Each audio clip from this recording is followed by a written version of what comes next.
The knock at midnight asterisk, it was midnight. The rain outside was heavy. Water poured from the dark sky like a waterfall.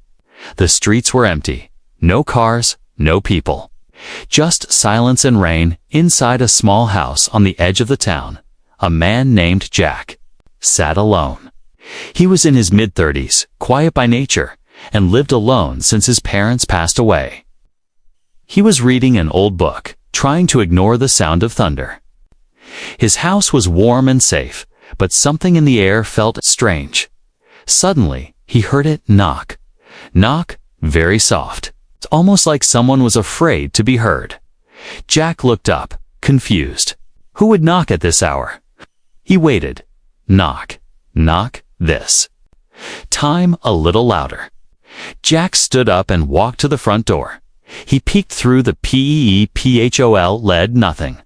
The porch was empty. Rain was pouring hard. Maybe it was the wind, or a tree branch. Jack opened the door slowly. At first, he saw no one. Then he looked down. There she was, a small girl, maybe 10 years old, standing in the rain. She was soaking wet. Her skin was a pale blue, her eyes large and glowing, faintly in the dark. She wore torn clothes and held a broken bag in her hand. Jack froze. What? He whispered. The girl looked up at him. Her lips trembled. Her voice was soft, almost like a whisper carried by the wind. My mom can clean, cook, and obey.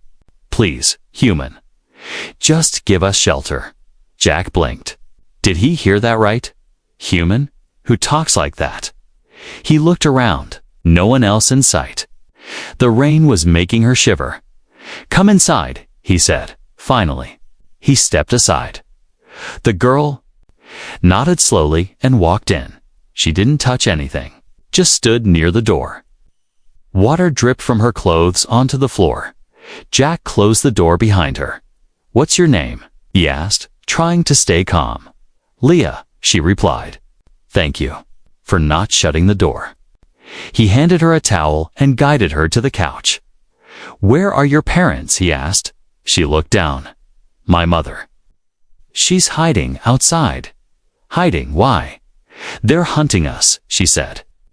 Her eyes didn't blink. Jack sat across from her, trying to process what he was hearing. Hunting.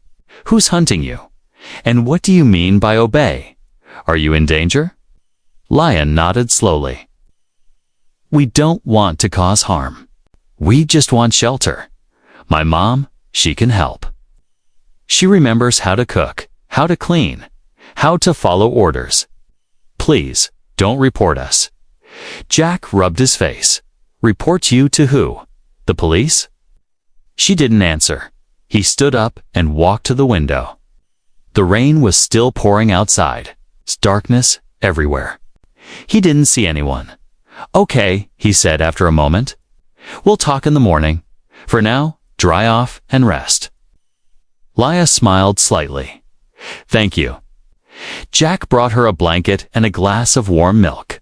She sat quietly, holding the blanket tightly as he turned off the lights and went to his room. He couldn't stop thinking.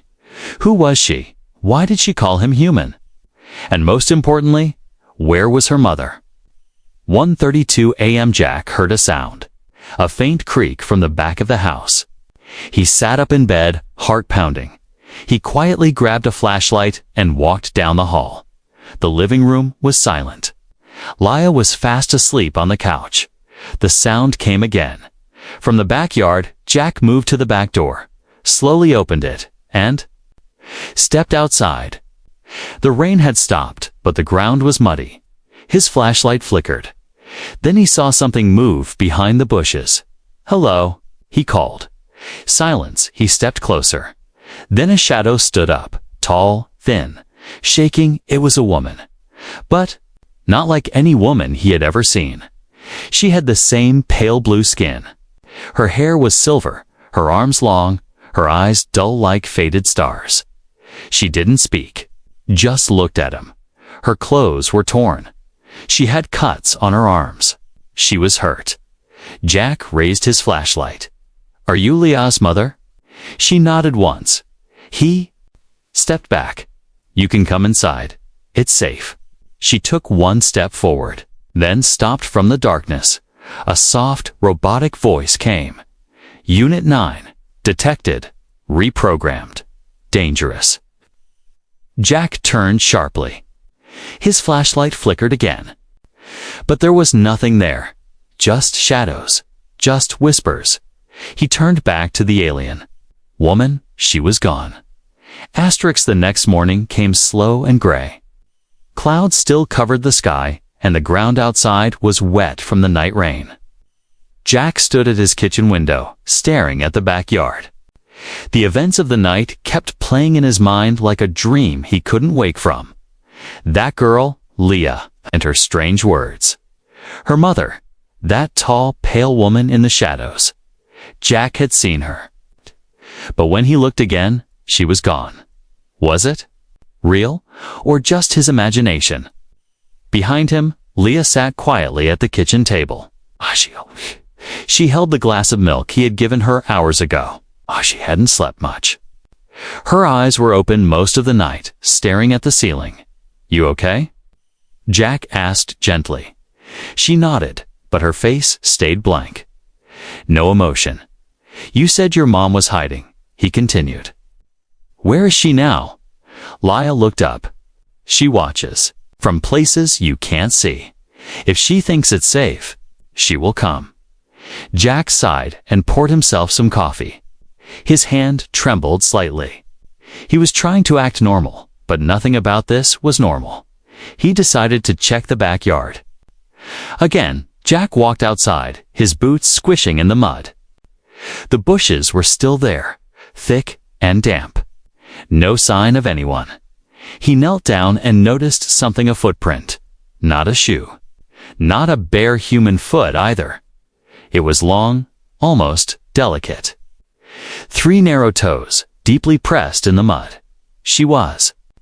Here, he whispered. When he came back inside, Leah was standing near the window. Watching him? She comes at night, she said softly. She doesn't trust daylight. Too many eyes. Jack looked at her seriously.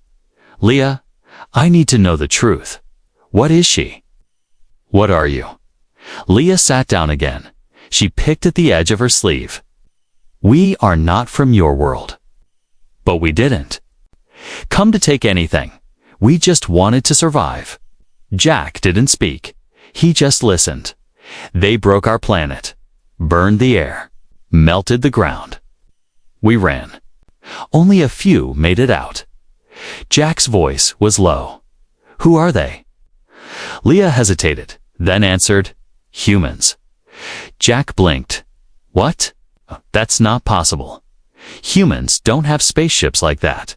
We've never been to other planets. Leah looked straight at him now. Not your kind. The ones before you. The humans who left Earth thousands of years ago. They created us. They used us. Then they destroyed us. Silence filled the room like fog. Before Jack could respond, a noise came from the hallway. Creak. Jack turned quickly.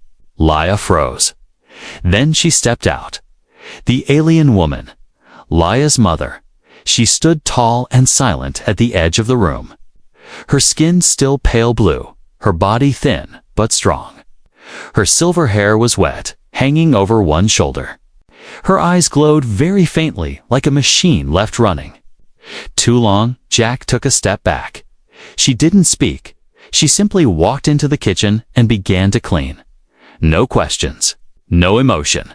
She wiped the table, swept the floor, picked up Leah's glass and rinsed it in the sink. Leah watched quietly. Jack whispered, "She doesn't talk." "She can," Leah replied, "but only if she chooses." They changed her, broke her mind, turned her into a servant. "But she remembers you." "Yes, she always finds me." Jack watched as the woman continued her work. Every move was careful, exact, like programming. But there was something else, something sad behind her calm actions. A pain without words. Jack moved closer. She doesn't even look at me," he said. "She doesn't trust you yet," Leah answered. "But she doesn't hate you." Jack hesitated. "Can she eat? Rest?" "She doesn't need to. But sometimes, I think she pretends." "For me?" Just then, the alien woman stopped. She turned and looked directly at Jack. Her face showed no fear, no anger, only deep, silent obedience. She slowly nodded at him, as if saying, "I will stay. I will work. I will not harm." Jack's heart beat faster. She reached into her torn robe and pulled out a small device. It looked like a crystal, glowing with soft green light. Leah gasped. She kept it. "What is it?" Jack asked. "It's her. Mind. The real her. The one before programming. She hid it. All these years." Suddenly, the house phone rang. Jack jumped. It was rare for anyone to call him. He answered. A voice on the line, cold, sharp, and strange. "You have been identified.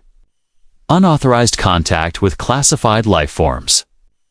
Do not attempt to hide them. We are coming." Click. The line went dead.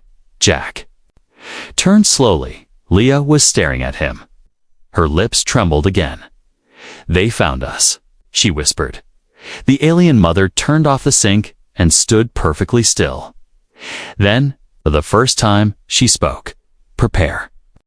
Rain returned by evening. Not loud, not stormy. Just a quiet drizzle, like the sky was whispering secrets to the earth. Inside Jack's house, the lights were dim. The air felt heavier than before. Jack stood near the window, watching water slide down the glass, thinking about the phone call. "We are coming." Who were they? Behind him, Leah sat on the couch, legs pulled to her chest, hugging a pillow. She was watching the alien woman, her mother, who stood silently in the kitchen. Still as a statue, she hadn't moved for hours. "She shuts down sometimes," Leah finally said, "to save energy." Jack turned from the window. She said. "Prepare." What did she mean? Leah looked at him with tired eyes. "They found us. She knows what comes next."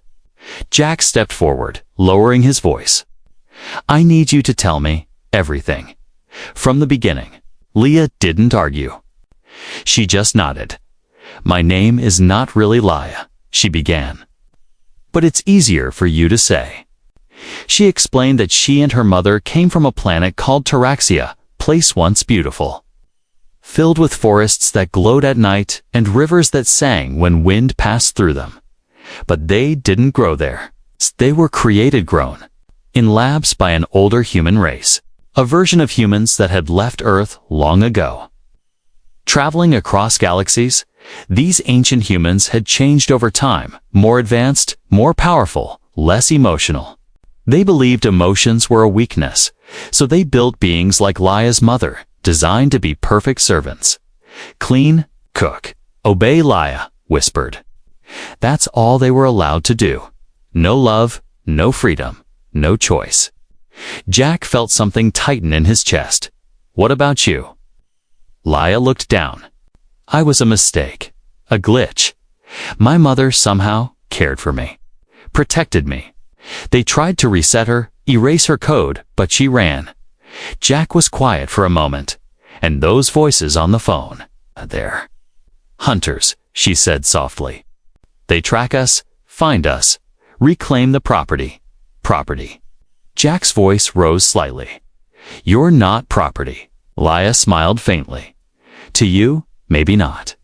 But to them, we're machines with soft skin." That night, Jack locked every door and window. He pulled out an old rifle from his father's shed and loaded it with shaking hands. He wasn't a fighter. But he couldn't just watch. Leah sat in the hallway, drawing something in a notebook. The alien woman remained still, but her eyes were open now, glowing a soft white dot. At one point, Jack walked up to her. She didn't move. He spoke softly. "Can you fight them?" She didn't answer. Then, slowly, she raised one hand. and pointed to the floor. Jack looked down. A small blue circle appeared beneath, her feet glowing like light coming from the ground. "What is that?" he asked. Leah walked up behind him. "That's a memory beacon. She's sending a signal, too." "Any other survivors?" Jack's eyes widened. "There are more of you? Maybe, maybe not. But she's trying." Suddenly, a flash outside the window. Bright, white. Quick dot then. Again, not lightning. Jack rushed to the window. 2 black vehicles stood across the street. No sound, no headlights. Just sitting there, waiting. From the shadows, a figure stepped. Out tall, human-looking, wearing a smooth black suit and helmet. No face visible. Jack whispered, "They're here." The alien woman finally moved. Slowly, carefully. She walked to and touched her head. No words, but Jack could feel something pass between them. A goodbye. Or a promise. She turned to Jack. "Protect," she said softly. "Hide her." Then she walked to the door and opened it. Rain met her like an old friend. She stepped outside. One of the men, in black, raised a device. "Unit 47 confirmed," he said, his voice robotic. "You've been marked for reprocessing." The alien woman didn't speak. Jack watched from the window. His heart pounded. Suddenly she moved. Faster than anything Jack had ever seen. She leaped at the nearest hunter. Flipping through the air, her hands glowed blue. She hit the ground and sent out a shockwave. The ground cracked. The hunter flew back and crashed into the black car. But the others weren't slow. One of them fired a bolt of red energy. It hit her in the side. She stumbled, but didn't fall. Inside the house, Leah screamed. "Nitrogen monoxide." Jack grabbed her hand. "We need to run." "No," she cried. "She's saving us. Can't leave her." Outside, the alien woman fought with everything she had, but there were too many. One by one, they shot her with stun bolts. Her movement slowed. Her body trembled. She fell to her knees. Still, she reached for them. Still, she tried. Jack looked away. Leah covered her mouth, tears falling. Then the woman looked at the window, directly at them. Her lips moved silently. "Run." Asterisk smoke drifted across the quiet street. The black cars were gone. The alien woman was gone too, but Jack and Leah were still. They're hiding in the small crawlspace under the house. Leah's hand clutched Jack's arm tightly. Her breath was shaky, her eyes red. She hadn't spoken in minutes. Jack sat next to her, silent too, listening for footsteps, voices, anything. But the world was quiet again, too quiet. He finally whispered, "They took her." Leah nodded. She let them. Later that night, Jack's small living room was filled with strange blue light. Leah had placed the glowing crystal, the one her mother gave her, on the table. It pulsed slowly, like a sleeping heart. "What is it really?" Jack asked. Leah stared at it. Her mind, or maybe ... a copy of it? "You said it holds her real memories." "Yes, before they changed her. Before they turned her into a servant." Jack leaned closer. "Can we open it?" "Read it." Leah hesitated. "We need someone who understands programming and alien tech. Someone smarter than me."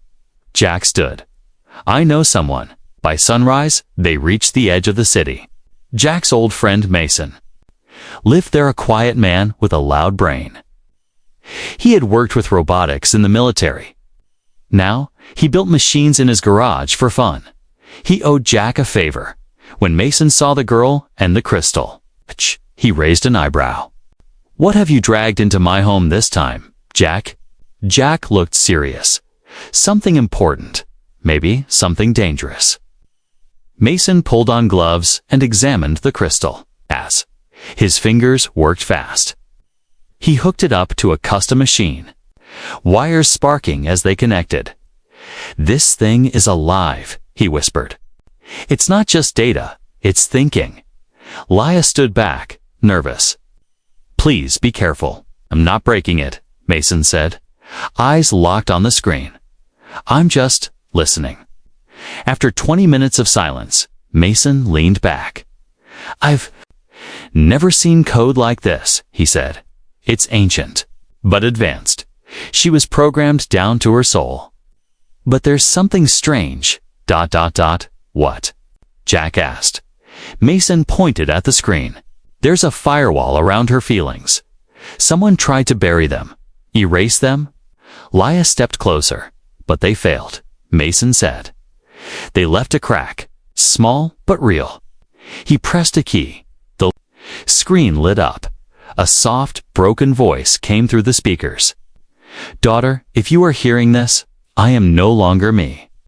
They found us. Again. But I remember you.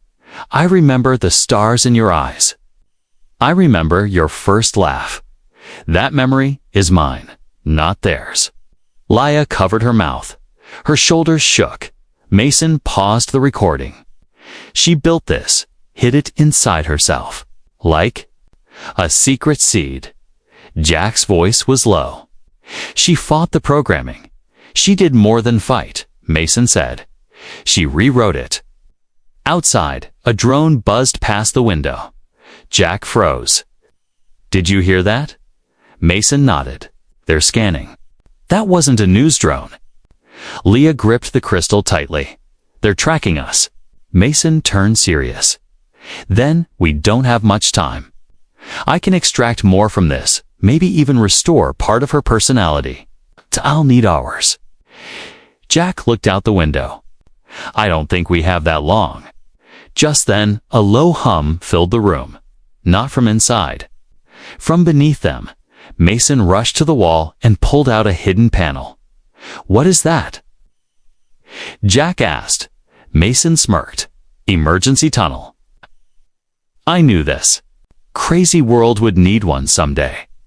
They grabbed the crystal, a flashlight, and headed down the stairs behind the wall. The tunnel was dark, cold, and dusty. It stretched under the city like a forgotten route as they walked.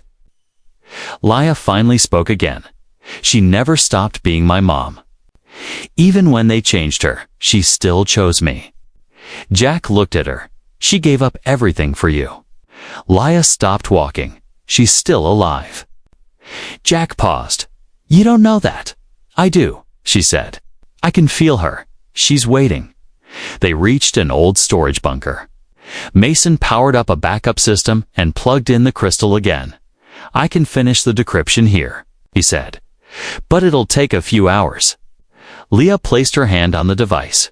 "Wait," she whispered. The light in the crystal shifted.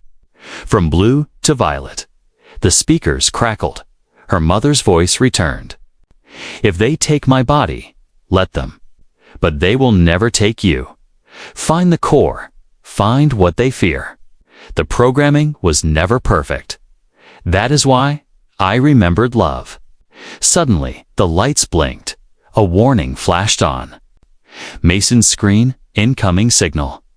"They've found the crystal again," Mason said. "Even underground." Jack clenched his fists. "Then we move. We run." "No," Leia said. She stood tall now, glowing faintly. The same way her mothers did once. "We don't run anymore." The city was asleep, deep underground. In the storage bunker hidden beneath broken buildings and forgotten maps, something had awakened.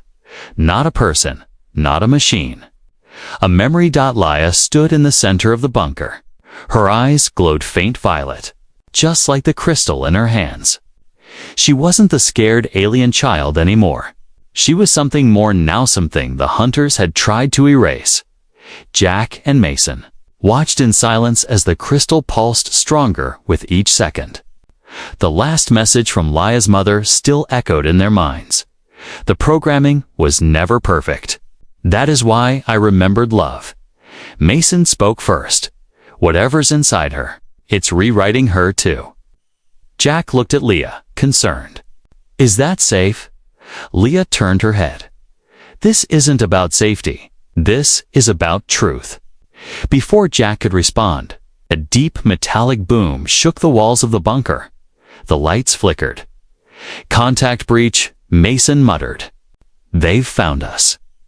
Above ground, two sleek black transport crafts hovered silently over the city.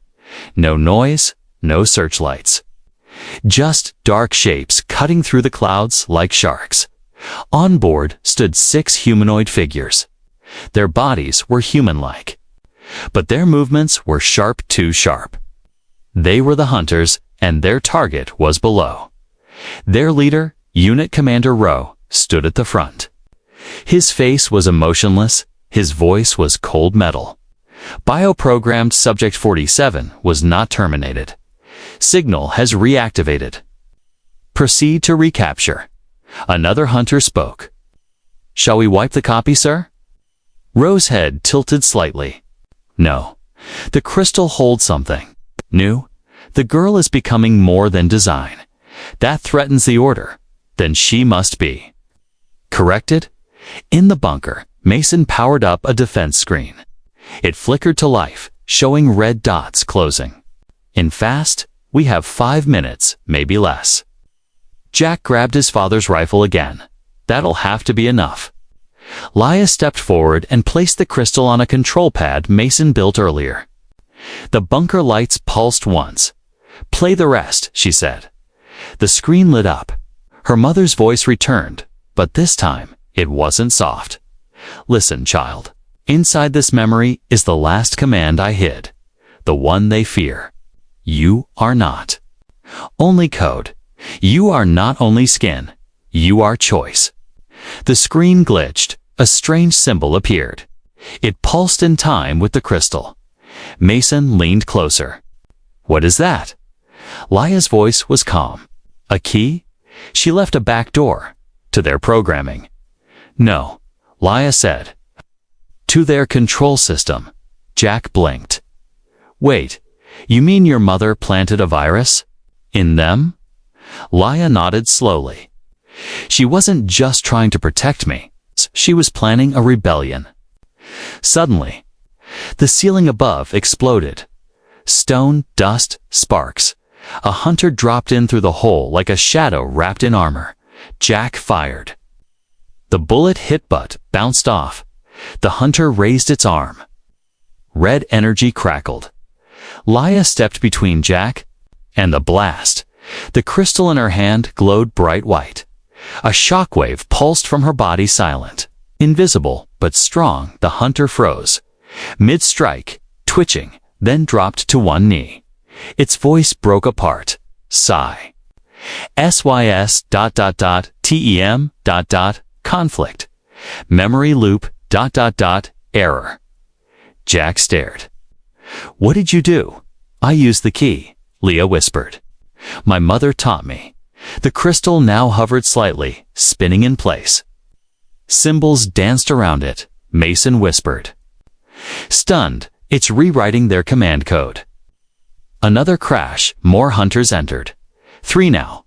But this time, they didn't attack right away. They hesitated.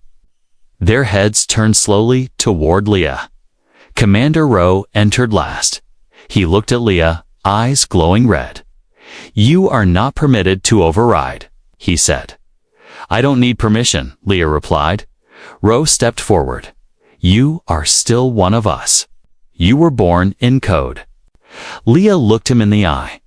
No, I was reborn in love. She held up the crystal. Its light wrapped around her like armor made of memories. The voices of others, her mother, her people echoed softly now. They were all inside her. She raised her hand. The hunters took a step back. One dropped its weapon, another knelt down. Rowe growled. You will break the balance. No, Leah said calmly. I will rewrite it. The ground shook again, but not from outside, from within the bunker. Mason checked his system. Whatever she just did, spreading, across networks, across satellites, she's infecting the hunter system, Jack whispered. She's freeing them, Commander Rowe took one final step forward, then stopped. His body shook. His red eyes flickered. Then, slowly, he fell to his knees. His voice was different now. Not cold, not human. Just lost. What is this feeling? Leah stepped close. It's called choice, she whispered. You've never had it before. Silence, then all. The hunters lowered their weapons. Some left the room, walking slowly, uncertain. One looked back at Leah and bowed. Jack stared in disbelief. You just ended the war. Leah looked tired, but peaceful. No, I just started something better. Asterisk, the bunker was quiet now. No more explosions. No more red lights. No more orders being shouted through metal voices, just stillness. Jack leaned against the wall, breathing hard. His rifle hung loosely in one hand. Mason sat at the control desk, stunned, watching the blinking symbols on his screen. And Leah. Leah stood in the center of the room, her hair floating slightly, like the air around her had changed. The crystal still glowed in her palm, no longer blue or violet. Now it was gold, the color of freedom. Across the room, Commander Rowe knelt, head down. His black armor was cracked, his red eyes dimmed. His voice was different now, no longer mechanical. He looked up at Leah. Why? Did you not destroy me? Leah's voice was calm. 'Cause I'm not like you. I don't erase what I don't understand. Jack stepped forward. He tried to kill you. Twice. I know, Leah said, but he didn't choose to. He was programmed. She turned to Rowe. Now, you have a choice. Rowe looked at his hands. His fingers twitched. Slowly, carefully. He removed his helmet. Beneath it was a face not alien, not human, but something in between. Worn, empty, but real. I remember a sky, he said softly. Was that my sky? No, Leah said. It was hers, my mother's, but she gave it to you. Mason finally spoke. The system you broke into what you did spread like wildfire. Other hunters all over the grid are freezing. Some are waking up. Others are vanishing. Jack rubbed his eyes. So now what? The world sees aliens walking around and just accepts it. Leah looked down. They won't understand. Not yet. We could go to the government, Mason said. Try to explain it. They won't listen, Jack replied. They'll want to study her. Lock her up. Leah took a step forward. Then I need to disappear. Before they find me again, Jack turned to her. You don't have to run. I'm not running, Leah said softly. I'm choosing. Suddenly, a bright light lit up the ceiling of the bunker, white and cold. They were found. Again. Ah. Speaker crackled above them. Unknown signal detected. Facility breach in progress. Stand down and release the asset. Jack cursed under his breath. Government this time, not hunters. Outside, the ground shook as armored vehicles rolled. In? Jack could hear the distant clatter of boots. The government agents were coming fast. Mason grabbed the crystal. We can destroy the system, melt it down, make sure they don't get it. Leah stopped him. No, we can't hide the truth anymore. She looked at Jack. Her voice was steady. You helped me. You saw me when I was just a scared girl at your door. You protected my mother. You let us be ... real. Jack's voice cracked. You are real. Leah smiled. Then help me do one more thing. She walked to the control desk and placed the crystal in its center. A holographic map lit up a web of lights and lines showing every Hunter Command node, every satellite link, every control beacon around the world. At the top of the screen, override system, activate. Mason frowned. This is it. You hit yes, and what happens? Leah looked at them both. I send them the code. All of them. Even the ones who've never felt anything. The ones buried deep in bunkers, hidden in cities. I give them the key. To wake up, Jack stepped forward. And if they don't want it, then they stay asleep, Leah said. But for the first time, they get to choose. Mason asked the hard question. And what happens to you? Leah looked away. The code is tied to me. I was the carrier, if I send it. I go with it. Jack's voice was a whisper.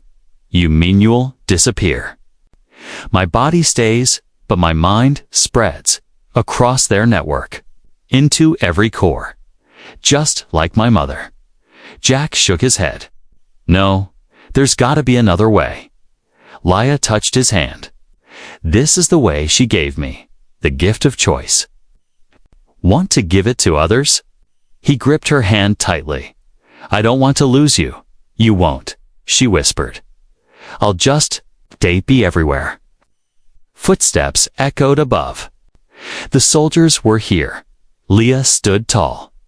I was made to obey. Then I was programmed to run. Now I choose to stay and change everything.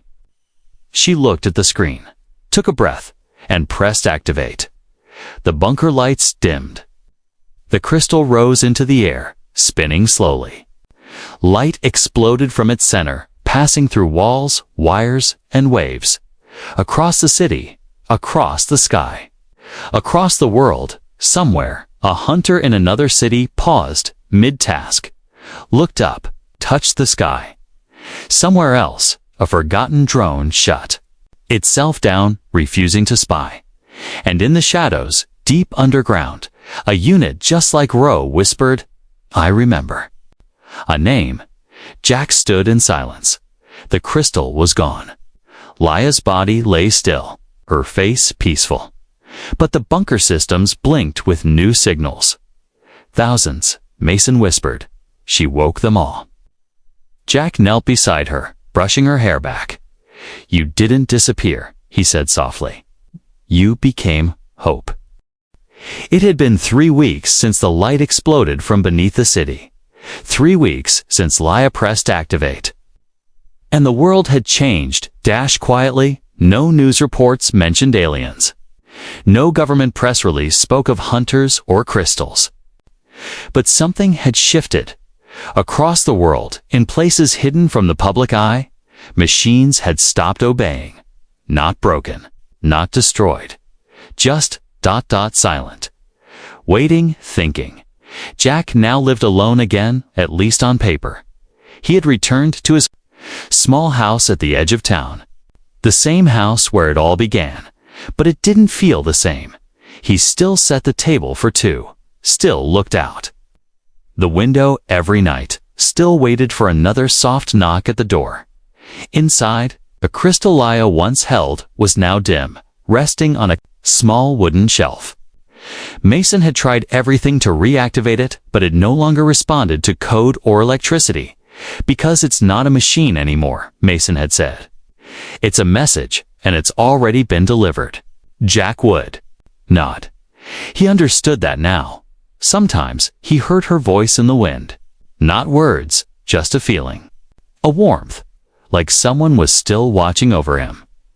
One morning, Jack walked outside with his coffee. The sky a soft orange. A small bird landed near his porch. Then another. Then another. Each one looked up at him and didn't fly away. He smiled. You sent them, didn't you? Suddenly knock. Knock. His smile vanished. That sound again. That same soft knock. He turned slowly toward the door, opened it, and froze. Standing, there was a boy about 8 years old. Dust on his face, strange markings on his arms. Hair the color of copper, skin pale gray, like moonlight on water. He looked up at Jack with glowing green eyes. Are you? Jack began. But the boy spoke first. My dad can fix, build, obey. Please, human. Can we come in? Behind him stood another figure taller, older, stronger. Not human, not machine, but familiar. Not a copy of Lia's mother, but of someone new, someone reborn. Jack opened the door wide. "You don't need to obey here," he said. "You can. Just be." The boy stepped in slowly. He looked around the house, eyes scanning every corner, every shelf. Then he walked up to the old, dim crystal. He touched it. For one heartbeat, it pulsed just once with soft gold light, and faded again. The boy smiled. "She's still in the code," he whispered. "We all hear her." Jack felt tears sting his eyes. "She's watching over all of you. She is us now," the boy said. She became our voice, and our choice. That night, Jack sat by the fireplace. The boy, his name was Orange Roo. Pictures in a notebook. His father sat in the corner, quietly repairing a broken toaster like it was a sacred task. No commands, no programming. Just peace. Jack looked at them. "They're going to come looking for you," he said gently.